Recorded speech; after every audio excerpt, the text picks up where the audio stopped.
Livro dos Juízes, capítulo 8.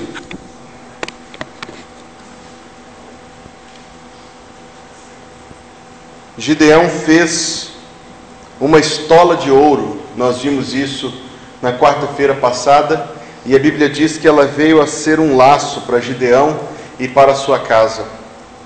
Tudo que é extravagante demais, vaidoso demais, que atrai muito à vista, é um laço. Gideão teve 70 filhos, mas Deus nunca consentiu que um homem tivesse mais que uma mulher e que uma mulher tivesse mais que um homem, simultaneamente. Deus nunca consentiu com isso. Então, por mais que Gideão fosse um homem nobre, no fim da vida ele escorregou em algumas coisas, e aquilo veio tudo a se juntar de uma forma muito triste naquilo que nós vamos ver, que no seu estudo está na página 8, ponto número 6, a Segunda Guerra Civil. Por que nós chamamos assim? Porque nós já vimos no começo desse estudo que aqueles episódios que estão nos últimos capítulos de Juízes, na verdade aconteceram no começo do livro, e tem ali uma guerra civil. Essa foi a Segunda Guerra Civil, mas veja como ela termina. Nós terminamos quarta-feira passada em capítulo 8, verso 32, que nos diz que faleceu Gideão, filho de Joás, em boa velhice, e foi sepultado no sepulcro de Joás, seu pai, em Ofra dos Abiesritas. Verso 33, capítulo 8.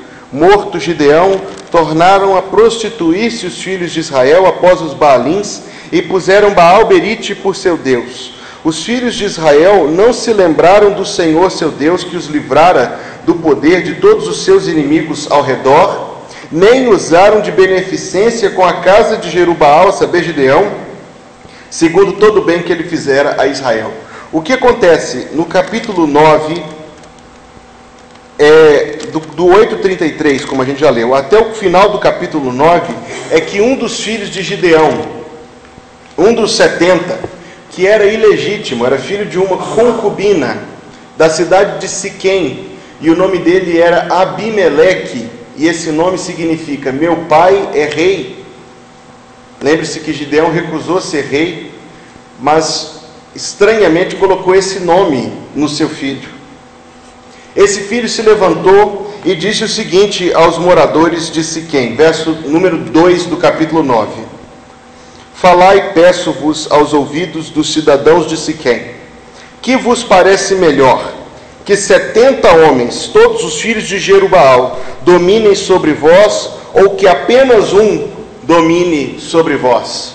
E com esta conversa, ele conseguiu mobilizar os moradores de Siquém, e aquilo foi inflamando no meio do povo daquela região contra os seus irmãos. E Abimeleque foi culpado de matar não um, nem dois, mas todos os filhos do seu próprio pai.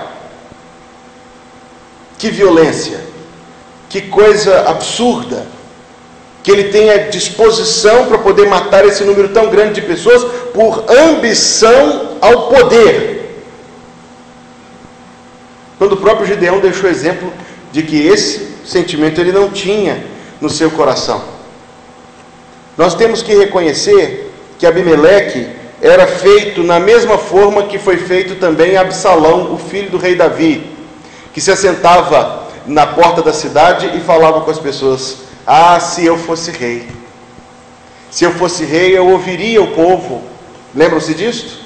Se eu fosse rei as coisas não estariam do jeito que estão. Que conversa é esta? É a conversa daquele que quer ouvir da boca dos outros: ah, mas você então devia ser o nosso rei e não seu pai.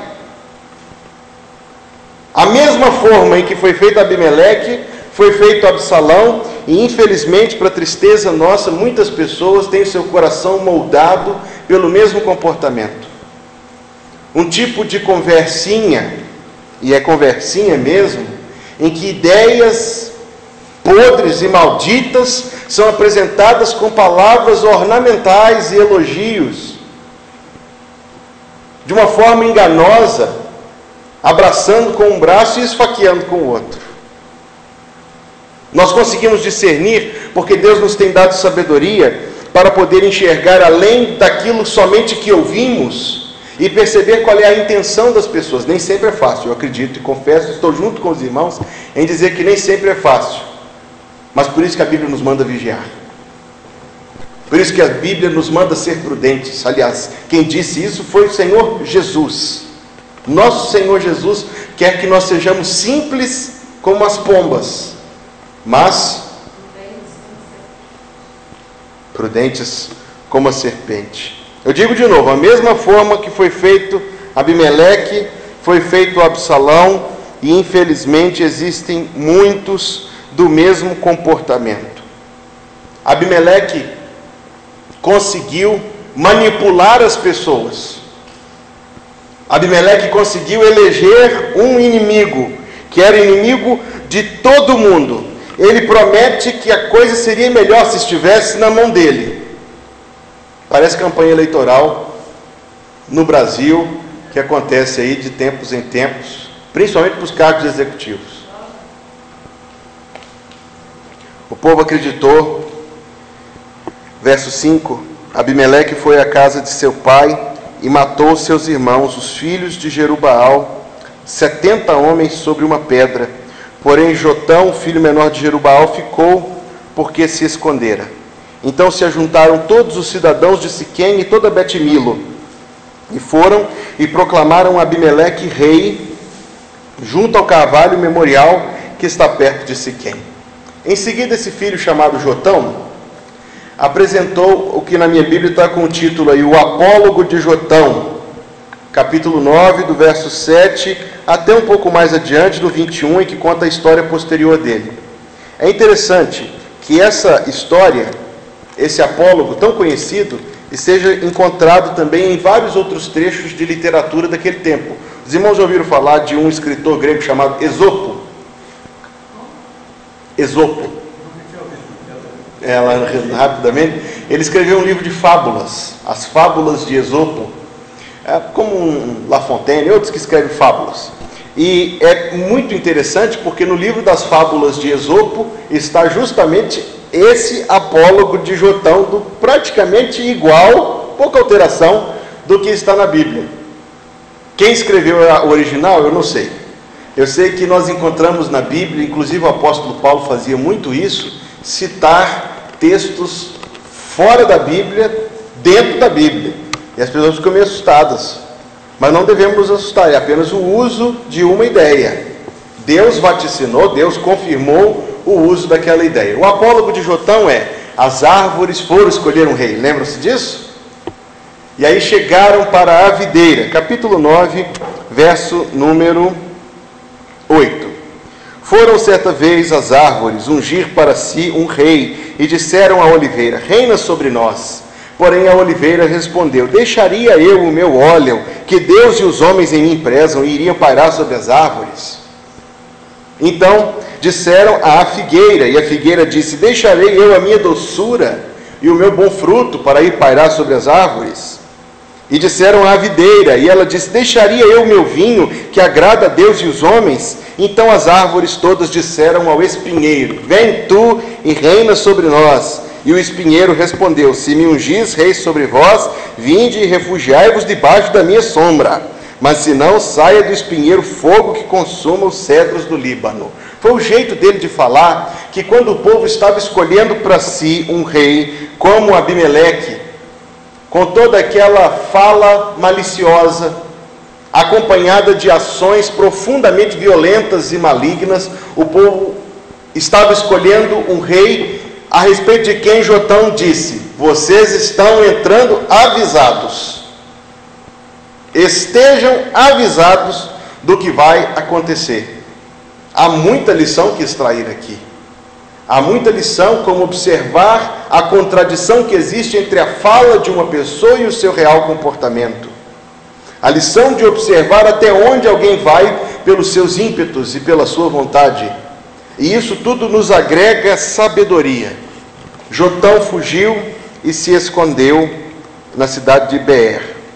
É muito interessante esse trecho de literatura, ainda que a gente não possa se deter muito nele. É uma parábola muito ilustrativa e eloquente. Ela consegue falar através dos tempos. É um texto bonito, criativo. Se Jotão foi o autor original, ele foi extremamente criativo para pensar aquilo.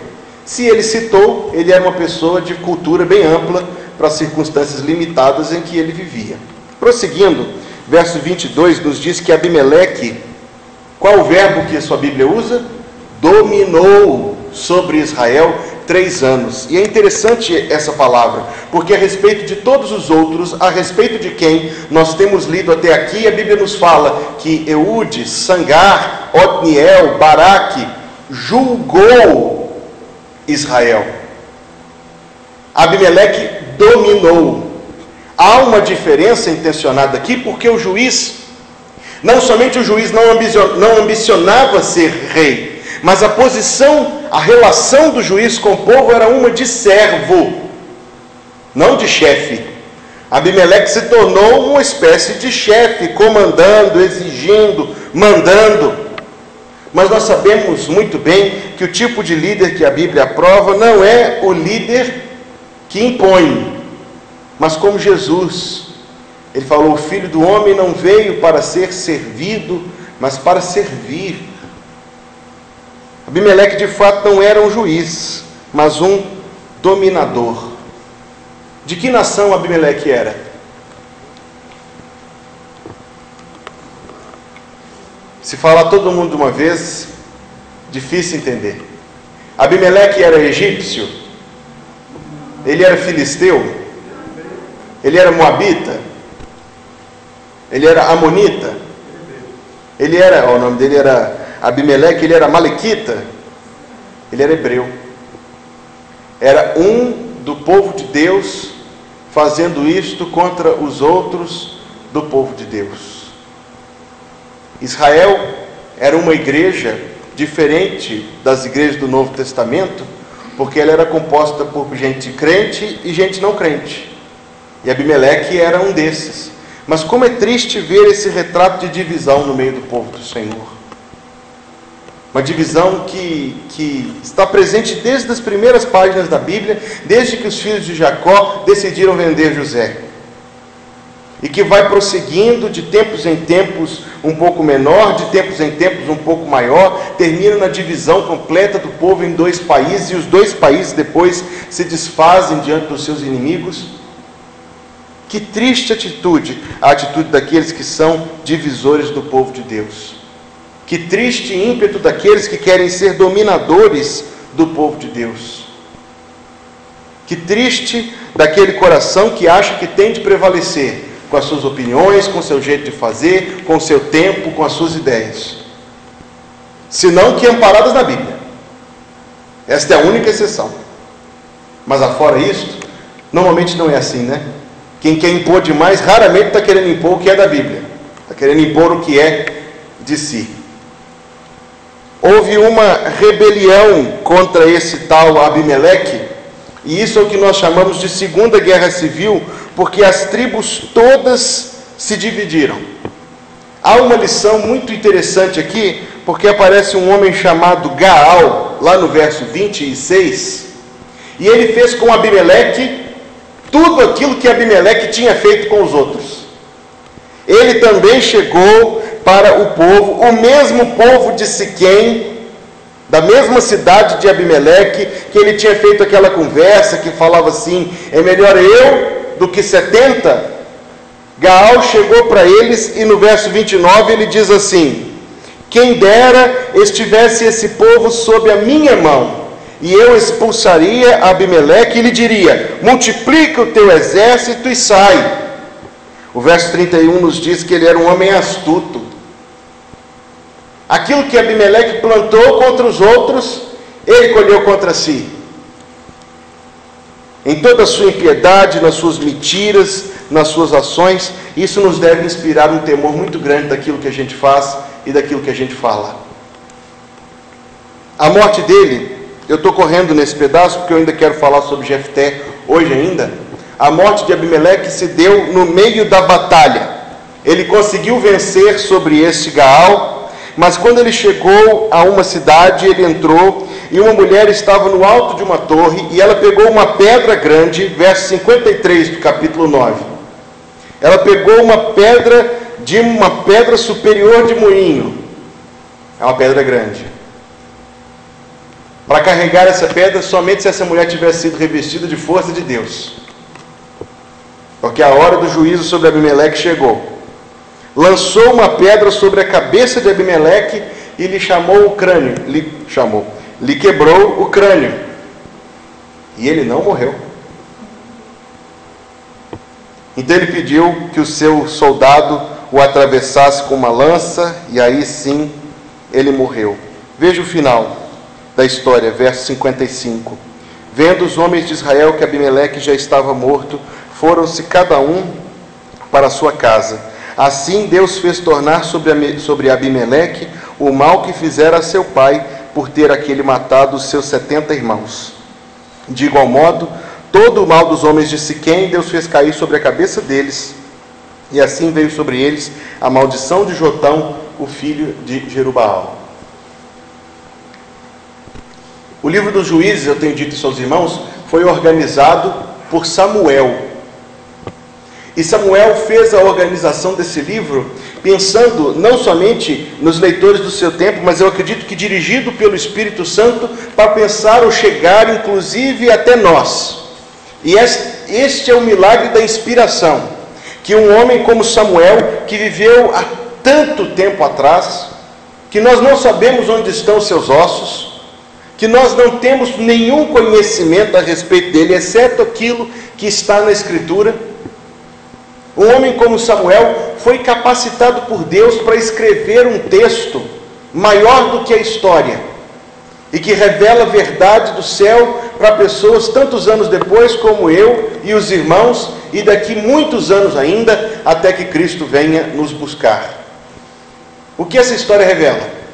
Essa história revela que a guerra veio por causa do pecado, da idolatria, das mentiras, da vaidade, e ela nos revela então de forma muito clara que as mesmas coisas, se presentes em nossa vida, trarão guerra, conflito e preço alto a pagar. O povo de Deus entrou em guerra nesse episódio. Em vez de guerrear contra os seus inimigos, guerrearam uns contra os outros. Guerra civil, nós chamamos aqui, mas é guerra de irmão contra irmão, por se terem saído do caminho do Senhor. Capítulo 10. Depois de Abimeleque, se levantou para livrar Israel. Note essa expressão, se levantou para livrar Israel. O juiz, ele era um comandante militar, mas isso somente durante um pouquinho de tempo. Quando está escrito, por exemplo, que Eude, junto com Sangar, julgou Israel durante 80 anos, quer dizer que foram 80 anos de guerra.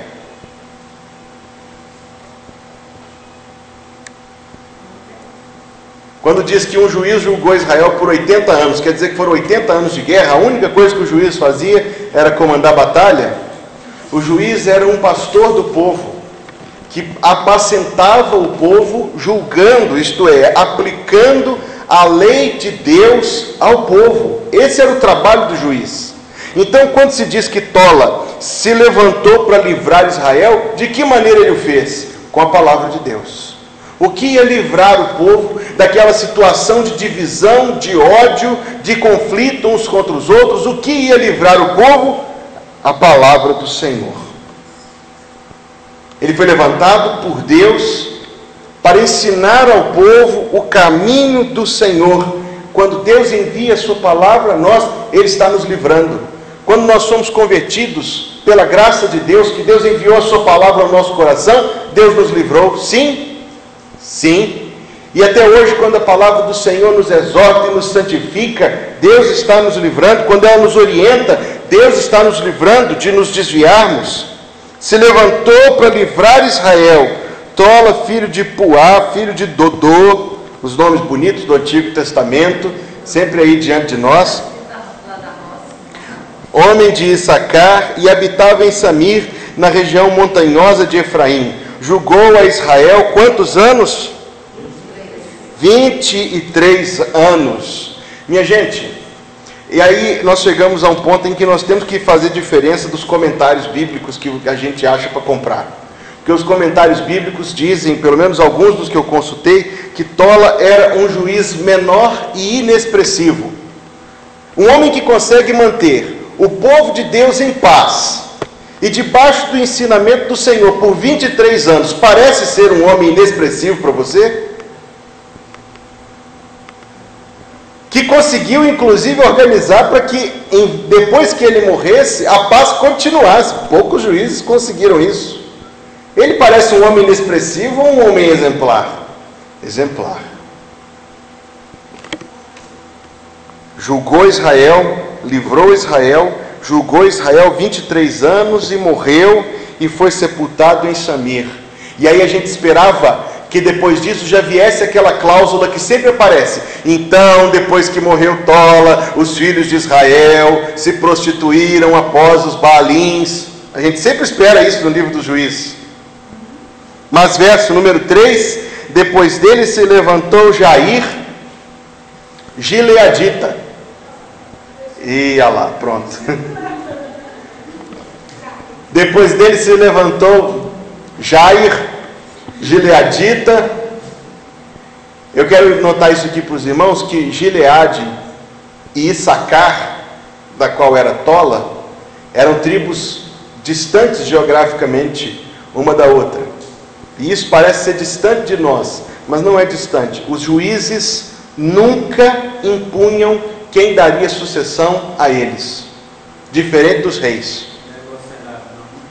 Os juízes nunca impunham sobre o povo. Quem levantava o juiz era o Senhor. É engraçado que um juiz tinha uma responsabilidade tão grande sobre si, e nós, com responsabilidades muito menores, tentamos ter um controle total da nossa vida.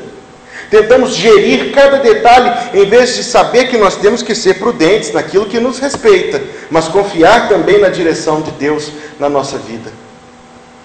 Sem dúvida, Deus nos dá condições de cuidarmos disso e daquilo, mas nós não devemos jamais nos tornar pessoas obcecadas com controle. Aí cada um controla aquilo que lhe pega mais de perto. Uns controlam os filhos, outro controla o cônjuge, outro controla o dinheiro, outro controla o tempo. Dinheiro é bom controlar, mas até isso pode ser obsessão. Tempo é bom controlar, mas até isso pode ser obsessão. Os juízes não eram obcecados com poder. Eram homens humildes e que sabiam que Deus era mais sábio que eles, mais amoroso que eles e mais poderoso que eles. A forma como a gente se comporta, porém, às vezes contradiz isto. Se eu perguntar a todo crente, você acredita que Deus é mais sábio que você? Eu tenho certeza que todo mundo dirá que sim. Não é verdade? Mas quando algumas coisas acontecem, a gente acha que a gente pode até não achar, mas a gente age e sente como se pensássemos que fôssemos mais sábios que Deus. Porque a gente se desespera. Se eu perguntar para qualquer um se acredita que Deus ama melhor que você, todo mundo dirá com certeza que sim. Até doer na gente. Nós temos que aprender quando as coisas nos são favoráveis e quando elas não nos são favoráveis, que Deus é mais sábio que nós, mais amoroso que nós, que Deus enxerga melhor do que nós, que Deus vê mais alto que nós, e que, como eu tenho dito aqui, se eu e Deus diferimos, quem está errado?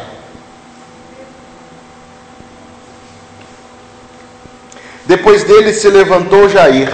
Não foi Tola que levantou Jair, foi Deus quem levantou Jair. Depois dele se levantou Jair, Gileadita, e julgou a Israel. E aí o comentário me diz que ele era um juiz inexpressivo, mas manteve o povo em paz e no caminho do Senhor durante 22 anos. Se você somar 22 com 23, você sabe que número que dá 45, uma quantidade de tempo de paz no livro dos Juízes praticamente inédita. Ele tinha 30 filhos. Ih, pastor, lá está igual o Gideão, tinha 30 filhos. Realmente era um erro impregnado na cultura daquele tempo. Era um erro tão enraizado, tão estabelecido, que até para um herói da fé era difícil conseguir enxergar. O erro de ter 30 filhos? Não, o erro é que ele, para ter 30 filhos, tinha mais de uma esposa. A sogra dessa minha mulher aqui teve 24. 24 filhos? Puxa vida. Assim como o erro de Gideão era um erro tão impregnado na cultura, escutem isto. Era um erro tão impregnado na cultura que por vezes era difícil até para o povo de Deus conseguir enxergar que era uma coisa que não deveriam praticar. Houve outros erros assim no passado, há erros assim no presente, haverá erros assim amanhã. Mas nós devemos continuamente, naquele tempo eles não tinham o Espírito Santo e nós temos. Eles não tinham a Bíblia e nós temos. Nós temos muito maiores razões para não estar presos aos pecados da nossa cultura do que eles. Ele tinha 30 filhos que cavalgavam 30 jumentos. O propósito dessa história é nos mostrar que depois que ele morreu, nenhum dos seus 30 filhos tentou usurpar o poder. E que os seus 30 filhos aqui retratados como que cavalgavam 30 jumentos e tinham 30 cidades, essa informação só tem propósito na Bíblia se for para nos mostrar que os seus filhos auxiliavam o seu pai na tarefa de julgar o povo, montados nos seus jumentos, indo de cidade em cidade e ensinando as coisas de Deus para o povo do Senhor. Que disposição para o serviço, porque se um daqueles filhos tivesse o coração egoísta, ele pensaria, eu vou cuidar da minha roça, depois que meu pai morrer não vai ficar nada disso para mim. Mas os 30 filhos de Jair, o gileadita, trabalhavam com seu pai pelo bem do povo do Senhor. Morreu Jair e foi sepultado em Camon. Os juízes inexpressivos, meus irmãos, são inexpressivos? Os juízes chamados de inexpressivos, nós temos visto que não são inexpressivos. Eram cheios do Espírito Santo, eram homens de Deus e que fizeram tanto bem ao povo do Senhor. O que será que fica no lugar por onde a gente passa? Que tipo de influência a gente exerce sobre as pessoas com quem convive? Que tipo de desejos inclinam o nosso coração? Às vezes a gente entra num lugar, num elevador ou num cômodo e sente o perfume da pessoa que já saiu dali. Isso me fez pensar outro dia isso. O que fica no lugar por onde a gente passa? Também. Por isso que a Bíblia fala que nós temos de ser o bom odor, o bom perfume de Cristo, cheiro de vida nos que se salvam e cheiro de morte nos que se perdem. Esses juízes que são chamados de inexpressivos, Deus quis registrar a história deles, o serviço deles, a forma dedicada como serviram com amor o povo do Senhor. É por isso que eu acho admirável que a Bíblia é um livro que tem tantas genealogias e registram os nomes notáveis como Maalalel, Jared e Asbadana. Mas daqui 100 anos lerão os livros da nossa igreja e vão saber que houve uma Benedita, uma Adriana, uma Elaine, que passou por aqui e que por causa da passagem nossa, esse trabalho aqui não deixou de existir, continuou para quem virá depois de nós. A Bíblia registra nomes porque Deus registra nomes. A Bíblia guarda histórias porque Deus guarda histórias. Se a Bíblia não guardasse as histórias, então a minha história também e a sua história também talvez fosse esquecida por Deus. Mas como a Bíblia guarda, nós sabemos que Deus guarda. Sabemos que Deus registra, e a Bíblia diz que a paga das nossas boas obras está nas mãos do Senhor. Por isso a Bíblia diz, como o apóstolo Paulo escreveu, não desanimemos de fazer o bem. Mas eu devo prosseguir. Depois disto, os filhos de Israel tornaram a fazer o que era mal perante o Senhor. Será que o fato de os filhos de Israel fazerem o que era mal perante o Senhor quer dizer que os juízes que estavam julgando eram maus juízes? Não? Então nós encontramos a resposta para uma pergunta que muitos trazem no seu coração, que o comportamento dos filhos nem sempre é resultado da educação que os pais deram. Quem educou Adão e Eva? Deus ensinou Adão e Eva a pecar? Eles pecaram, mas foi Deus que ensinou? Não. Os juízes julgavam o povo direitinho, não julgavam? E o povo tornava a pecar, não tornava? O que eu quero dizer aos irmãos é que por vezes, por causa da relação que nós temos com algumas pessoas, nós somos tentados a nos sentir responsáveis pelas ações delas. Mas a Bíblia diz que cada um de nós dará conta de si mesmo a Deus. A Bíblia diz, ainda mais, que a alma que pecar, o filho não levará o pecado do pai, nem o pai o pecado do filho. O juiz era bom juiz, o povo é que não era bom povo. Eles se curvaram diante de outros deuses, como já tinham feito tantas outras vezes. Mas desta vez foi imediato, que o verso número 7 diz que a ira do Senhor se acendeu, e ele o entregou nas mãos dos filisteus e dos filhos de Amon. Quando? Verso 8. Nesse mesmo ano. Das outras vezes, tinha demorado um pouco para os inimigos se levantarem contra Israel, e como demorava, eles se enganavam, pensando o seguinte: está vendo? Eu deixei o Senhor e não aconteceu nada de ruim. O pecado é tão enganoso, tão mentiroso e tão suave na sua entrada. Mas dessa vez, foi naquele mesmo ano, vexaram, envergonharam e oprimiram os filhos de Israel. Quantos anos? Verso número 8 do capítulo 10, por 18 anos. Quanto tempo levou para eles pecarem? No mesmo ano. Quanto tempo levou para eles perceberem que a tragédia que tinha acontecido por causa do seu pecado?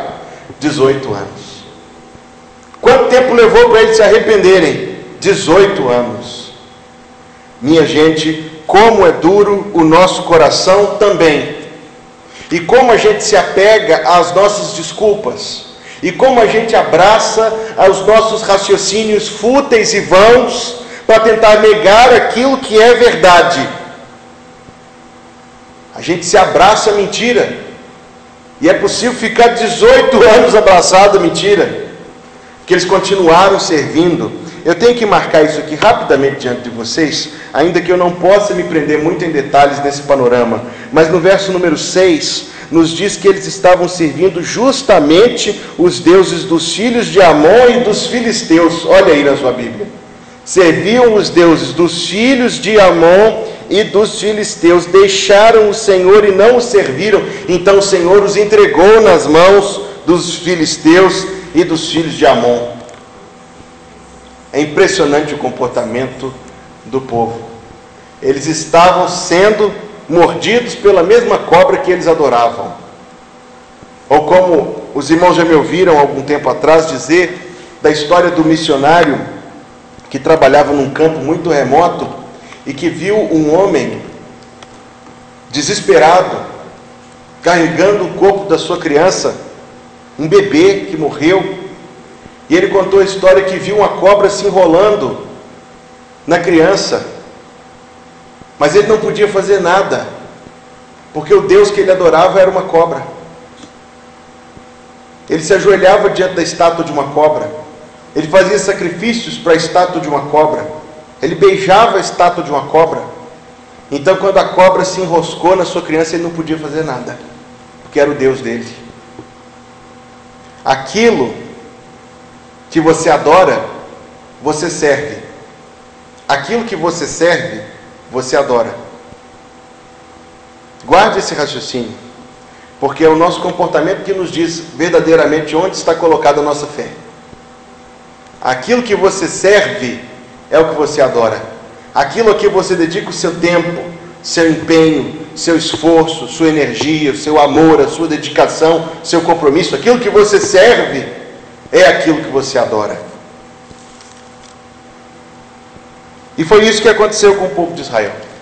E nós já lemos esse trecho no começo do culto, mas lemos que eles oraram a Deus, e Deus disse assim no verso 12: vós clamáveis a mim, não vos livrei eu das suas mãos, contudo vós me deixastes a mim, e servistes a outros deuses, pelo que não vos livrarei mais. Então Deus diz a eles: ide, clamai aos deuses que escolhestes, que eles vos livrem no tempo do vosso aperto. Mas essa palavra de Deus, certamente pela boca de um profeta, foi uma palavra que doeu tanto no coração do povo, porque na hora que Deus disse isso, eles perceberam que os deuses a que serviam não eram verdadeiramente deuses. Foi um momento em que eles se depararam com a verdade. E eu já preguei aqui para os irmãos, e hoje eu vou pregar novamente. Você pode abraçar uma ideia com todo o fervor do seu coração, e acreditar nessa ideia, e rejeitar tudo por causa dessa ideia. Mas existe uma hora que Deus garante que existe, em que todas as ideias vão deixar de existir, em que cada pessoa vai ter de confrontar a verdade, e aí as ideias se desfarão. Os sacerdotes de Baal, no tempo do profeta Elias, a você parece que eles acreditavam que Baal existia? Eu tenho plena convicção que sim. Eles amavam Baal? Eles amavam Baal. Eles oravam a Baal. Eles faziam sacrifício a Baal. Se alguém dissesse a eles, não, o próprio profeta Elias dissesse, Baal não é Deus, o Senhor é Deus, e eles iam dizer, não, meu amigo, se você conhecesse Baal como eu conheço, se você soubesse o que Baal faz pela gente, é uma ideia. E as pessoas normalmente abraçam as suas ideias com muito grande obstinação. Não aceitam conversar, não aceitam negociar, não aceitam ver, não aceitam olhar. Eu garanto aos irmãos, porque a Bíblia nos diz isso, que os sacerdotes de Baal eram devotos, comprometidos, acordavam cedo para o culto, ofereciam sacrifícios de animais. No caso deles havia coisas extremas, que eles se retalhavam com lanças e derramavam o próprio sangue. Minha gente, eles acreditavam de verdade naquilo. Porém, na hora do desafio, na hora do vamos ver, eles clamavam, gritavam, choravam, se retalhavam das 6 da manhã até o meio-dia, e a Bíblia diz que Baal não foi capaz de responder. Quando o profeta Elias fez uma oração de alguns segundos, fogo do céu desceu, consumiu a oferta e consumiu a água, e aí o povo gritou, o Senhor é Deus. Todos chegarão por um momento em que as suas ideias cairão por terra diante da verdade. Melhor para nós se isso for um pouquinho antes do dia do juízo. Um pouquinho antes já vale. Quando Israel viu que os seus deuses não tinham capacidade de livrá-los, verso número 15, os filhos de Israel disseram ao Senhor, temos pecado, faze-nos tudo quanto te parecer bem, porém livra-nos ainda esta vez. Tiraram os deuses alheios do meio de si e serviram ao Senhor. Então nós vamos concluir essa noite pensando em quem é o nosso Deus. O nosso Deus já não pôde reter a sua compaixão por causa da desgraça de Israel. Como diz o Salmo 51, ao coração quebrantado e contrito não resistirás, diz a outra tradução, não resistirás, ó Deus. O Deus a quem nós servimos é duro não, é justo quando julga os pecados, é absolutamente verdadeiro quando os visita, mas Ele é um Deus imensamente misericordioso e compassivo. Eu acho que todos nós, quando lemos o livro dos Juízes, somos tentados a ficar incomodados com o comportamento de Israel. Não é verdade? Não deveríamos, porque eles são os nossos irmãos gêmeos. Deveríamos antes confortar o nosso coração na esperança de que, assim como Deus não reteve a compaixão deles, Deus não retém a compaixão de nós. O povo pecou como é natural para o povo pecar. As ovelhas se espalham e é natural para as ovelhas se espalhar. O lobo ataca e é natural para o lobo atacar. Mas Deus é fiel, amoroso, misericordioso e compassivo, como é natural para Deus ser. Por que razão nós temos esperança na vida, irmãos? Não por causa de nós, mas porque o nosso Deus é um Deus fiel. A razão porque a gente dorme à noite é porque o nosso Deus é um soberano misericordioso. Porque se nós não tivéssemos esta revelação da soberania de Deus, nós teríamos de ficar apavorados, porque Deus seria apenas um vovô lá no céu, com muito dó da gente, falando assim: ô meu filho, como eu queria que ficasse tudo bom para você. A soberania de Deus é fonte de paz para nós. Mas se fosse só soberania e justiça e verdade, nós não teríamos um minuto de paz na vida, porque Deus com toda justiça nos julgaria nos nossos pecados. Seja Deus verdadeiro e todo homem mentiroso. E como a Bíblia ainda diz, de maneira que serás tido como justo quando julgares e como verdadeiro quando falares. A nossa paz e a nossa alegria e a nossa esperança na vida tem como base sólida e imovível a nossa certeza de que o nosso Deus é soberano e gracioso, infalivelmente soberano, imensamente gracioso. Quão grande é o nosso Deus. Amém. Coloque-se em pé e vamos orar ao Senhor.